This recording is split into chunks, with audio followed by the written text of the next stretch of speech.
Hello students, good morning. Student कैसे हैं आप लोग? आप सबका स्वागत है हमारे प्यारे से channel chemistry with chalk and duster में। स्टूडेंट हमारी जो पिछली क्लास हुई थी उसमें हम लोगों ने पढ़ा था इलेक्ट्रॉनिक डिस्प्लेसमेंट के बारे में, जिसमें हमने कवर की थी two type. First one was permanent, हम बोलते हैं परमानेंट डिस्प्लेसमेंट, और सेकंड जो थी हमारे पास वो थी टेम्पररी डिस्प्लेसमेंट। टेम्पररी डिस्प्लेसमेंट में हमने एग्जाम्पल कवर किया था इलेक्ट्रोमैग्नेटिक इफेक्ट का, एंड परमानेंट में हमारे पास तीन एग्जाम्पल थे। एक था इंडक्टिव इफेक्ट, एक था हाइपर कंजुगेशन, एक था रेजोनेंस। क्लियर? उसमें से हम कवर कर चुके थे इंडक्टिव इफेक्ट। आज जो हम लोग टॉपिक शुरू कर रहे हैं वो है हमारा रेजोनेंस। तो आप लोग हेडिंग डालेंगे स्टूडेंट रेजोनेंस। देखिए स्टूडेंट, रेजोनेंस को हम मेसोमेरिक इफेक्ट के नाम से भी जानते हैं, and these are denoted by symbol R. हम बोलते हैं आर और यहाँ पे आ जाएगा एम। क्लियर? देखो स्टूडेंट, ऑर्गेनिक केमिस्ट्री में, हम बोलते हैं केमिस्ट्री में बहुत सारे ऐसे मॉलिक्यूल्स हैं, बहुत सारे ऐसे कंपाउंड्स हैं जो एक से ज्यादा फॉर्म में रिप्रेजेंट किए जा सकते हैं। देखिए मैंने क्या कहा, लाइक हम सबसे एक नॉर्मल एग्जांपल ले लेते हैं, वी हैव बेंजीन। क्लियर? अब देखिए स्टूडेंट, बेंजीन को हम कुछ इस तरह भी रिप्रेजेंट कर सकते हैं, लाइक यहाँ पे क्या हो जाएगा, पाई इलेक्ट्रॉन का डिस्प्लेसमेंट हो जाएगा and we will get this second structure. Clear? This is first and this is second. तो देखिए हमने क्या किया, हमने बेंजीन के दो स्ट्रक्चर रिप्रेजेंट कर दिए यहाँ पे। क्लियर? स्टूडेंट देखिए, अब आपको यहाँ पे क्या क्या ध्यान रखना है, ये है आपका पॉइंट नंबर 1। देखिए स्टूडेंट, सबसे पहले जो हमारे पास जो हमने स्ट्रक्चर ड्रॉ किए, दीज आर रेजोनेटिंग स्ट्रक्चर। ये क्या है हमारे पास, these are resonating structures. Clear? दूसरा इन्हें कहा जाता है canonical structure. These are canonical structure. Clear? यहाँ पे आपको क्या ध्यान रखना है स्टूडेंट, ये ध्यान रखना है कि जो हमारे पास रेजोनेटिंग स्ट्रक्चर्स होते हैं these are not true structures. ये क्या होते हैं, ट्रू स्ट्रक्चर्स नहीं होते हैं। क्या मैं बोल दूं, दीज आर इमेजिनरी। ये क्या होते हैं, इमेजिनरी। इसका क्या मतलब है स्टूडेंट, देखो जैसे अगर हम बात करते हैं बेंजीन की, यहाँ पे बेंजीन है तो स्टूडेंट यहाँ पे आपको दो तरह के बॉन्ड दिख रहे हैं। एक तो है हमारे पास कार्बन कार्बन डबल बॉन्ड और एक है हमारे पास carbon carbon single bond. Clear? तो यहाँ पे जब बॉन्ड लेंथ मेजर की गई कार्बन कार्बन डबल बॉन्ड की और कार्बन कार्बन सिंगल बॉन्ड की, तो सिंगल बॉन्ड की जो बॉन्ड लेंथ थी वो आई हमारे पास 154 पिकोमीटर एंड डबल बॉन्ड की आई हमारे पास 134 पिकोमीटर। इसका क्या मतलब है कि बेंजीन में two type of carbon carbon bond देखे गए। पहला तो था कार्बन कार्बन सिंगल बॉन्ड और दूसरा था कार्बन कार्बन डबल बॉन्ड। लेकिन स्टूडेंट जब यहाँ पे एक्सपेरिमेंट किया गया, जब यहाँ पे एक्सपेरिमेंटली देखा गया, तो क्या कहा गया कि भाई बेंजीन में तो क्या है, लाइक हमने बेंजीन ड्रॉ कर दी, तो इसमें ये कहा गया कि बेंजीन के पास सिर्फ एक ही काइंड का बॉन्ड प्रेजेंट होता है, एक ही तरह का यहाँ पे कार्बन कार्बन बॉन्ड एग्जिस्ट करता है, और उस कार्बन कार्बन की जो बॉन्ड लेंथ एक्सपेरिमेंटली निकाली गई वो थी 139 पिकोमीटर, जो कि क्या थी, in between carbon carbon double bond and carbon carbon single bond. This is 139। Student यहाँ पे मैंने एक और चीज कही कि ये ट्रू स्ट्रक्चर नहीं है। ट्रू स्ट्रक्चर का मतलब ये था कि यहाँ पे जो हमारे पास रेजोनेटिंग स्ट्रक्चर होते हैं वो किसी भी कंपाउंड की, हम बोलते हैं जो कंप्लीट प्रॉपर्टीज हैं वो कभी भी नहीं बताएंगे आपको। क्लियर? जैसे यहाँ पे हमने ये देखा कि यहाँ पे तो डबल बॉन्ड गया है 134 पिकोमीटर, यहाँ पे जो कार्बन कार्बन सिंगल बॉन्ड की जो बॉन्ड लेंथ है वो है हमारे पास 154 पिकोमीटर। लेकिन एक्सपेरिमेंटली ये देखा गया कि बेंजीन में तो सिर्फ एक ही प्रकार का कार्बन कार्बन बॉन्ड एग्जिस्ट करता है एंड जिसकी बॉन्ड लेंथ कितनी होती है, 139 पिकोमीटर। क्लियर? तो स्टूडेंट यहाँ पे क्या कहा गया उसके बाद, तो इसको हम ये कहते हैं कि यहाँ पे लिखा गया बेंजीन का हाइब्रिड रिप्रेजेंटेशन। ये क्या है हमारे पास, this is the hybrid form. ये क्या है हमारे पास, हाइब्रिड स्ट्रक्चर है। या हम बोलते हैं कि जब दोनों रेजोनेटिंग स्ट्रक्चर को कंबाइंड किया गया और वो कंबाइंड फॉर्म मिलकर क्या बनाती है, वो बनाएगी हमारे पास रेजोनेंस हाइब्रिड। क्या बनाएगी स्टूडेंट, रेजोनेंस हाइब्रिड। क्लियर? और ये रेजोनेंस हाइब्रिड क्या होते हैं, दीज आर ट्रू स्ट्रक्चर। ये क्या होते हैं, ट्रू स्ट्रक्चर होते हैं, और ये मॉलिक्यूल की कंप्लीट प्रॉपर्टी को बताते हैं। देखो यहाँ पे एक्सपेरिमेंटली क्या कहा गया कि ये देखा गया, this is student, this is the delocalisation of pi electron density. Clear? इसका क्या मतलब है? देखो यहाँ पे ये इलेक्ट्रॉन्स कुछ इस तरह शिफ्ट हो रहे हैं, ये पाई इलेक्ट्रॉन ऐसे शिफ्ट होंगे and this will shift towards here. तो हमारे पास क्या बन गया? हमारे पास सेकंड रेजोनेटिंग स्ट्रक्चर हम लोगों ने ड्रॉ कर दिया। क्लियर? तो देखिए स्टूडेंट यहाँ पे क्या हो रहा है, अब बॉन्ड यहाँ आ रहा है, उसके बाद वापस से ये यहाँ पे आएगा, ये यहाँ जाएगा और ये यहाँ जाएगा। इसका मतलब क्या हुआ कि जो रेजोनेटिंग स्ट्रक्चर होते हैं वो आपस में कन्वर्ट होते रहते हैं। क्लियर? और इसको रिप्रेजेंट किया जाता है डबल हेड एरो से। तो स्टूडेंट जब इसका रेजोनेंस हाइब्रिड लिखा गया तो देखो क्या हुआ कि ये रेजोनेंस हाइब्रिड में जो पाई इलेक्ट्रॉन डेंसिटी है वो डीलोकलाइज्ड हो रही है रिंग के हर एक कार्बन एटम पर। रिंग के हर एक कार्बन एटम पर वो डीलोकलाइजेशन देखने को मिल रहा है। इसीलिए कहा जाता है कि बेंजीन में सिर्फ एक ही प्रकार की carbon carbon bond length exist करती है, जिसकी बॉन्ड लेंथ कितनी कही गई? That is 139 picometre. एंड ये क्या है? हमारे पास ट्रू स्ट्रक्चर है जो मॉलिक्यूल की कंप्लीट प्रॉपर्टीज को बताएगा। Clear student? ये तो था हमारे पास फर्स्ट पॉइंट। देखिए स्टूडेंट अब हमारे पास सेकंड पॉइंट क्या है? हमने यहाँ देखा कि यहाँ पे क्या हो रही है, मूवमेंट हो रही है पाई इलेक्ट्रॉन्स का। तो यहाँ पे हम सेकंड पॉइंट ये लिख देंगे कि शिफ्टिंग ऑफ पाई इलेक्ट्रॉन्स की shifting will be taking place. Clear? ये हो गया हमारा सेकंड पॉइंट। यहाँ पे पाई इलेक्ट्रॉन जो है वो शिफ्ट हो रहे हैं। देखिए स्टूडेंट थर्ड पॉइंट देखिए, अब ये एक सिस्टम है।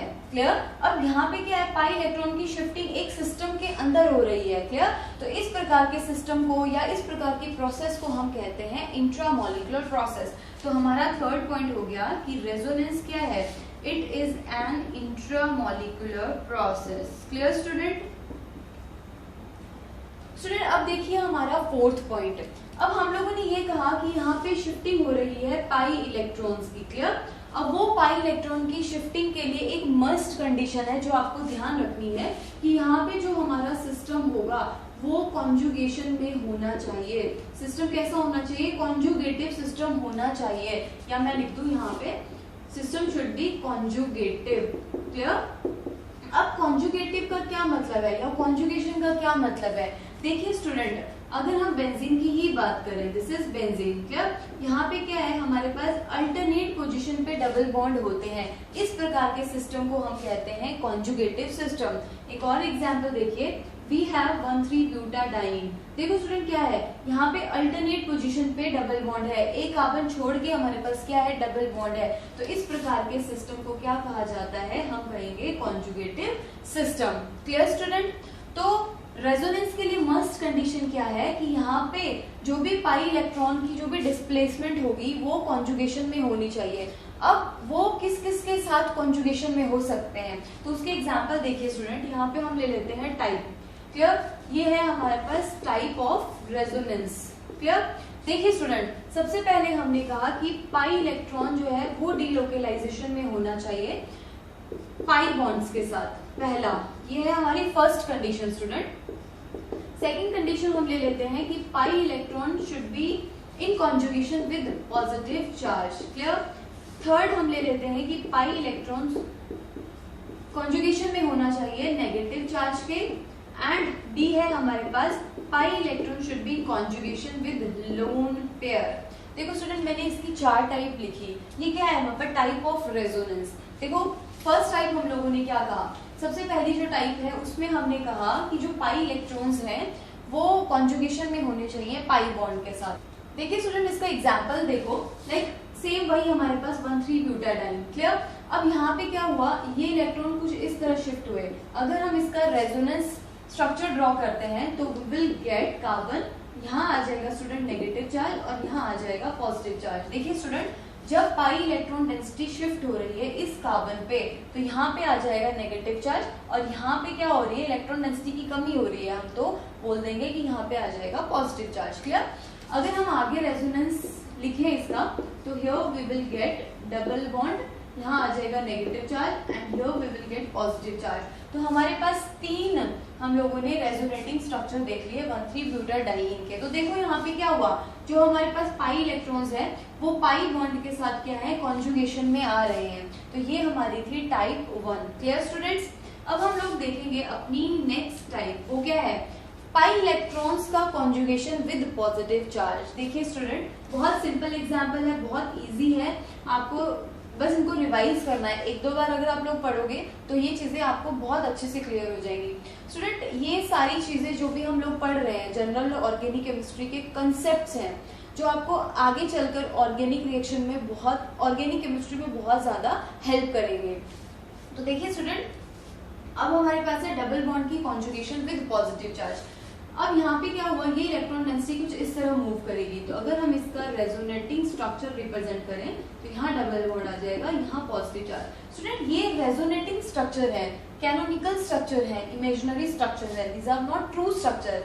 अगर हम इनकी कंबाइंड फॉर्म लिखें तो हमारे पास क्या मिल जाएगी, we will get resonance hybrid. देखो रेजोनेंस हाइब्रिड क्या होगा, यहाँ पे तो देखिए स्टूडेंट, जो इलेक्ट्रॉन डेंसिटी है वो कुछ इस तरह मूव कर रही है, इस इलेक्ट्रॉन से यहाँ बोलते हैं इस बॉन्ड से इलेक्ट्रॉन डेंसिटी यहाँ पे मूव कर रही है। लेकिन रेजोनेंस हाइब्रिड में क्या होता है, इलेक्ट्रॉन डेंसिटी जितनी भी एटम्स होती हैं उनके ऊपर डीलोकलाइज्ड होती है। तो ये क्या है हमारे पास, resonance hybrid. Clear. Next example देखिए स्टूडेंट, अगला है हमारे पास पाई इलेक्ट्रॉन की डीलोकलाइजेशन देखेंगे अब हम नेगेटिव चार्ज के साथ। देखिए like this is pi bond and यहाँ पे हम लोग ले लेते हैं नेगेटिव चार्ज। क्लियर। अब क्या होगा, ये इलेक्ट्रॉन डेंसिटी यहाँ शिफ्ट होगी एंड पाई इलेक्ट्रॉन शिफ्ट होंगे इधर। तो क्या हुआ, तो यहाँ पे देखिए स्टूडेंट, यहाँ पे तो आ गया डबल बॉन्ड। क्लियर। और यहाँ पे क्या हुआ, यहाँ आ गया हमारे पास नेगेटिव चार्ज। तो ये हमने अपनी थर्ड टाइप भी क्लियर कर ली, जिसमें हमने देखा कॉन्जुगेशन ऑफ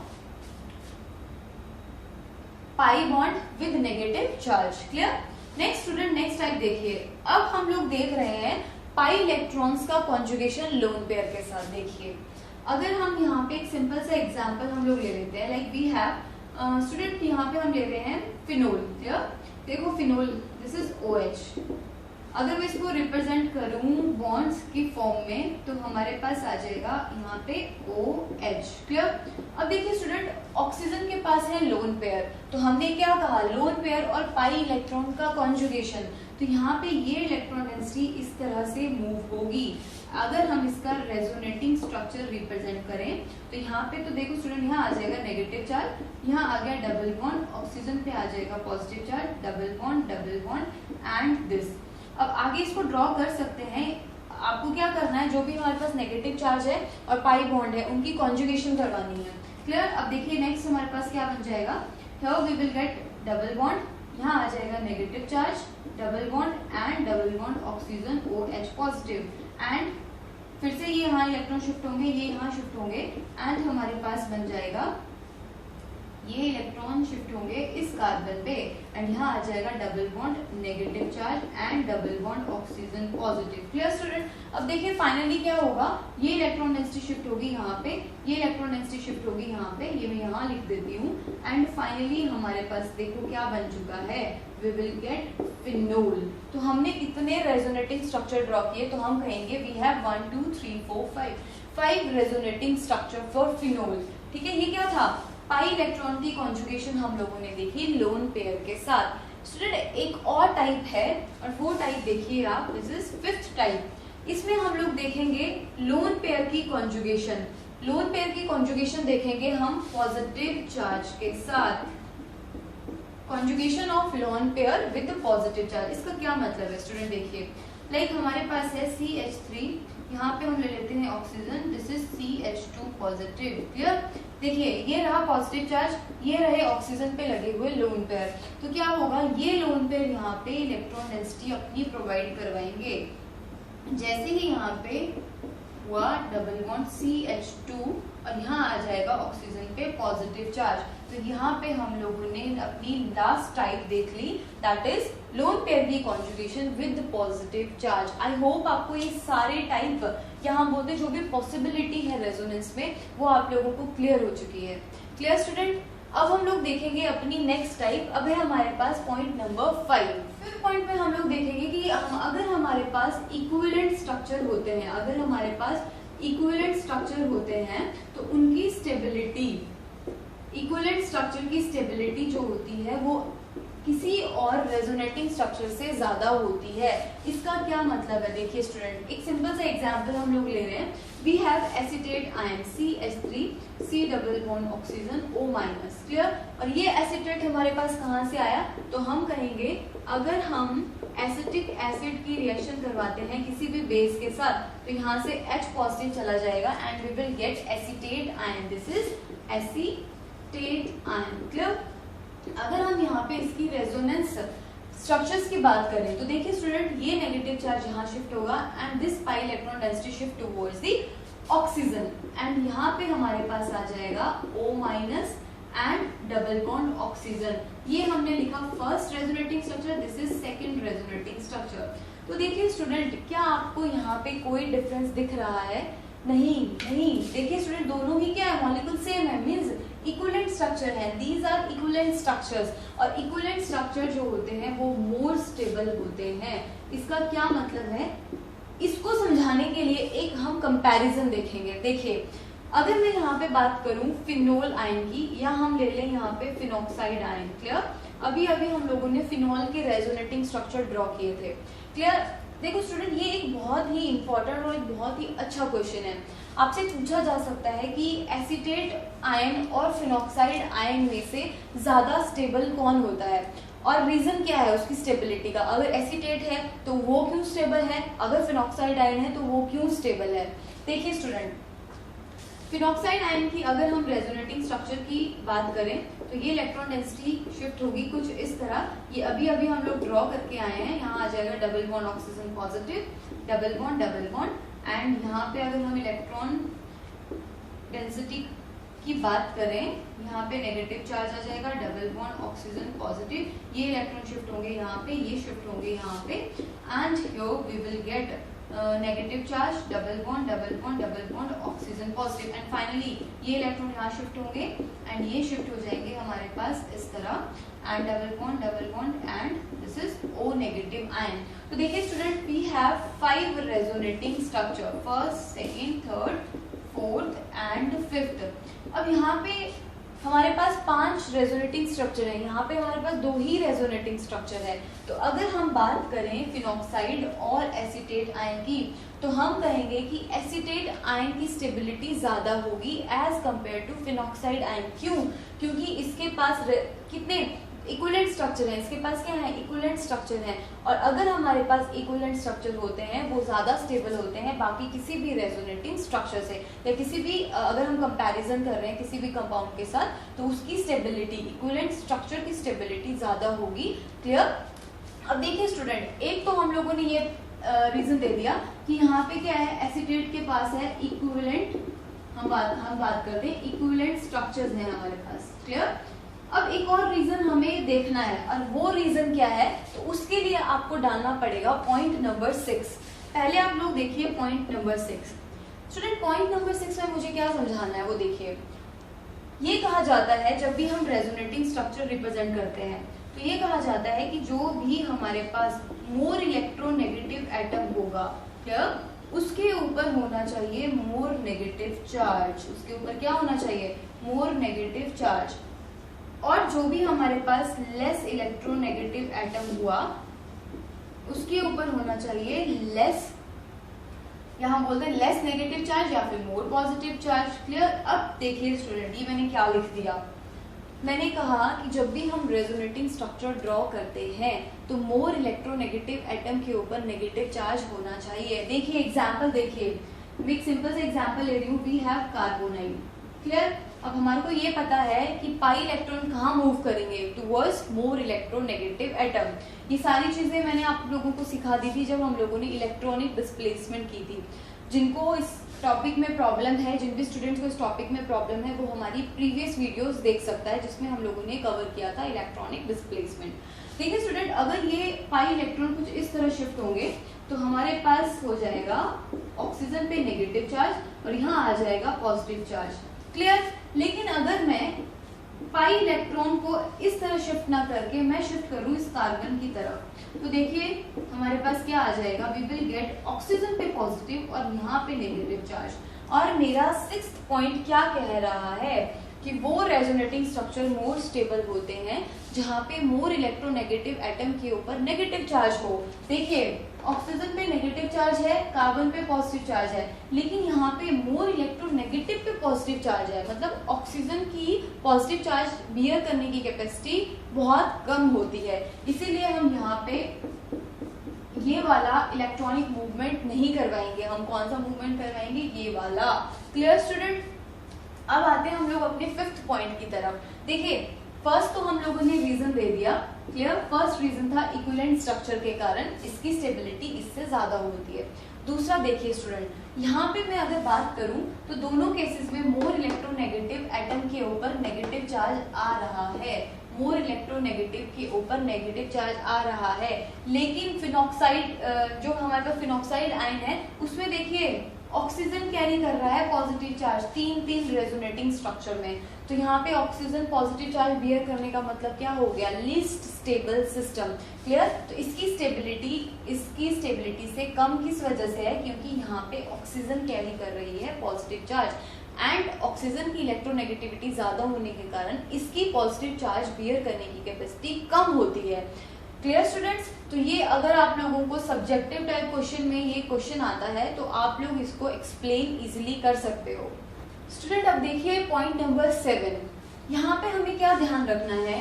यहाँ पे जब भी हम रेजोनेटिंग स्ट्रक्चर रिप्रेजेंट करते हैं, क्या जब भी हम रेजोनेटिंग स्ट्रक्चर ड्रॉ करेंगे किसी भी कंपाउंड के, तो उसके लिए कहा जाता है कि जितने भी लाइक चार्जेस, अगर हमारे पास लाइक चार्जेस हों तो उनके बीच में डिस्टेंस जो है वो मैक्सिमम होना चाहिए, मैक्सिमम डिस्टेंस होना चाहिए। इसका क्या मतलब है स्टूडेंट, और ये क्यों होना चाहिए? तो ये देखिए आप लोग, दो लाइक चार्जेस है तो हमें ये पता है कि लाइक चार्जेस में क्या होती है? रिपल्शन होती है। तो यहाँ पे क्या होगी? इनके बीच में होगी रिपल्शन। रिपल्शन होने के कारण सिस्टम की जो पोटेंशियल एनर्जी है वो क्या हो जाती है? वो इंक्रीज हो जाती है। अगर सिस्टम की पोटेंशियल एनर्जी बढ़ गई तो ऑब्वियस सी बात है सिस्टम की स्टेबिलिटी क्या हो जाएगी? कम हो जाएगी, सिस्टम की स्टेबिलिटी डिक्रीज हो जाएगी। तो इसीलिए कहा जाता है कि जब भी हम रेजोनेटिंग स्ट्रक्चर लिखेंगे तो उस समय हमें ये बातें ध्यान रखनी है। कौन सा स्ट्रक्चर मोर स्टेबल होगा? जहाँ पे हमारे पास लाइक चार्जेस एक दूसरे से मैक्सिमम डिस्टेंस पे होंगे। क्लियर? अगर हम यहाँ पे ले लेते हैं एक एटम ये, दूसरा एटम ये, this is third atom. Normal में एक सिंपल सा एग्जांपल ले रही हूँ। क्लियर?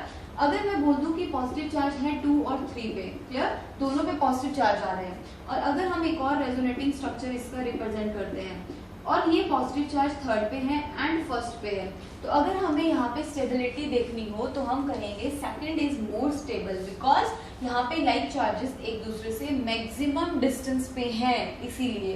Clear student? अब देखिए स्टूडेंट 8th पॉइंट, यहाँ पे तो हमने बात करी लाइक चार्जेस की। क्लियर? अब हम बात करते हैं अनलाइक चार्जेस की। या मैं बोल दूं कि अगर हमारे पास एक पॉजिटिव है और एक नेगेटिव है, we have positive and negative, positive and negative, तो यहाँ पे क्या होगा स्टूडेंट? जब भी हमारे पास ऑपोजिट चार्जेस होते हैं, दीज आर ऑपोजिट चार्जेस, तो ऑपोजिट चार्जेस में क्या होगा? अट्रैक्शन होगा। क्लियर? अब अट्रैक्शन होने के कारण यहाँ पे सिस्टम की पोटेंशियल एनर्जी क्या हो जाती है? कम हो जाएगी एंड स्टेबिलिटी जो होगी वो बढ़ जाएगी। इसका क्या मतलब है? तो इसके लिए हम ये कह रहे हैं कि जब भी हम रेजोनेंस ड्रॉ करेंगे, जब भी हम रेजोनेटिंग स्ट्रक्चर लिखेंगे किसी भी कंपाउंड के, उस समय हमें ध्यान रखना है कि जो भी हमारे पास ऑपोजिट चार्जेस होंगे उनके बीच में होनी चाहिए minimum distance. Clear? Minimum distance होनी चाहिए। अब एक एग्जांपल देखिए स्टूडेंट, सेम हमें यही ले लेते हैं, एक atom 2 and this is third atom. Clear? और यहाँ पे हम इसका रेजोनेंस ड्रॉ करेंगे। अगर मैं बात करती हूँ कि पॉजिटिव यहाँ पे है एंड नेगेटिव यहाँ पे है, जब हमने इसका रेजोनेंस ड्रॉ किया तो यहाँ पे तो पॉजिटिव चार्ज आ रहा है एंड थर्ड एटम पे आ रहा है नेगेटिव चार्ज। यहाँ पे हमने क्या कहा स्टूडेंट? जब भी हम ऑपोजिट चार्जेस की बात करेंगे तो उनके बीच में मिनिमम डिस्टेंस होना चाहिए, 1 और 2, 1 और 3। तो ऑब्वियस सी बात है 1 और 2 के बीच में मिनिमम डिस्टेंस है। तो अगर इन दोनों की स्टेबिलिटी देखी जाए तो first one is more stable then this structure. Clear student? ये सारी चीजें आपको ध्यान रखनी है स्टूडेंट जब भी हम रेजोनेटिंग स्ट्रक्चर रिप्रेजेंट करते हैं। एक और इम्पॉर्टेंट पॉइंट है जो आपको पता होना चाहिए। स्टूडेंट 9th पॉइंट देखिए, 9th पॉइंट ये कह रहा है कि resonating structure must follow Lewis octet rule. क्या फॉलो करने चाहिए? ये लुईस ऑक्टेट रूल को फॉलो करने चाहिए। इसका क्या मतलब है स्टूडेंट? देखिए, अगर मैं यहाँ पे बात करती हूँ एसीटेट आयन की, क्लियर, हर एक एटम, जब भी आप रेजोनेटिंग स्ट्रक्चर रिप्रेजेंट करते हो तो हर एक एटम का ऑक्टेट कंप्लीट होना चाहिए, क्लियर। देखिए स्टूडेंट, यहाँ पे तो हमारे पास क्या है, इक्विवेलेंट स्ट्रक्चर है, ये O- हो जाएगा, ये हो जाएगा डबल बॉन्ड ऑक्सीजन, क्लियर। अब हम चेक करते हैं यहाँ पे ऑक्टेट। ऑक्टेट चेक करने के लिए आपको क्या ध्यान रखना है? सबसे पहले आपको देखने हैं कि उसके पास कितने वैलेंस इलेक्ट्रॉन है। तो हम आपको पता है ऑक्सीजन के पास होते हैं 6 वैलेंस इलेक्ट्रॉन, क्लियर। अब एक यहाँ पे शेयरिंग में यूज हो रहा है, this is 1 electron. Negative charge जब भी होगा तो उसको आप प्लस कर दोगे, नेगेटिव साइन होगा तो प्लस कर दोगे, प्लस साइन होगा तो माइनस कर दोगे। यहाँ पे कितने इलेक्ट्रॉन्स हैं? मतलब ऑक्सीजन के पास 8 इलेक्ट्रॉन्स कंप्लीट है। अगर हम इस ऑक्सीजन की बात करें तो हमें पता है ऑक्सीजन की वैलेंस शेल में है हमारे पास 6 इलेक्ट्रॉन और 2 यहाँ से ये शेयर कर रहा है तो we will get 8 electron. So octet यहाँ पे भी कंप्लीट है। अगर हम यहाँ पे बात करते हैं, अगर CH3 की हम बात करें, this is hydrogen, this is hydrogen and this is hydrogen. Carbon की अगर हम बात करें तो कार्बन की वैलेंस शेल में कितने इलेक्ट्रॉन? 4 electron, clear. एक देखिए स्टूडेंट, यहाँ पे शेयर हो रहा है, एक यहाँ शेयर हो रहा है, एक यहाँ पे और एक यहाँ पे, तो टोटल कितने हो गए? 4, 5, 6, 7, 8। तो यहाँ पे भी हमारे पास ऑक्टेट जो है वो कंप्लीट हो रहा है इस एटम का, और ये तो इसका इक्विवेलेंट स्ट्रक्चर था तो सेम ही हो जाएंगे, क्लियर। तो अगर आपसे पूछा जाए कि बताइए 2 रेजोनेटिंग स्ट्रक्चर में से कौन सा ज्यादा स्टेबल है, तो आपको वहां पे चेक करना होगा ऑक्टेट रूल। आपको चेक करना होगा पॉजिटिव, हम बोलते हैं लाइक चार्जेस के बीच में जो डिस्टेंस है वो मैक्सिमम होगी। आपको चेक करना होगा अपोजिट चार्जेस के बीच की जो डिस्टेंस होगी वो क्या होनी चाहिए? मिनिमम होनी चाहिए। तब जाके आप कह सकते हो कि वो रेजोनेटिंग स्ट्रक्चर जो है स्टेबल है, क्लियर। स्टूडेंट, ये मैंने कहा स्टेबिलिटी चेक करने के लिए, तो स्टेबिलिटी चेक कैसे करेंगे हम लोग? ये कुछ पॉइंट्स तो मैंने आप लोगों को बता दिए, अब आपको इनसे रिलेटेड कुछ क्वेश्चंस भी आने चाहिए। और हमारी जो अगली क्लास रहेगी उसमें हम लोग पढ़ेंगे रेजोनेटिंग स्ट्रक्चर्स की स्टेबिलिटी के बारे में। ये जो पॉइंट्स हमने लिखवा दिए हैं, क्लियर, ये सारे पॉइंट्स हम अपनी नेक्स्ट क्लास में इम्प्लीमेंट करेंगे जब हम कुछ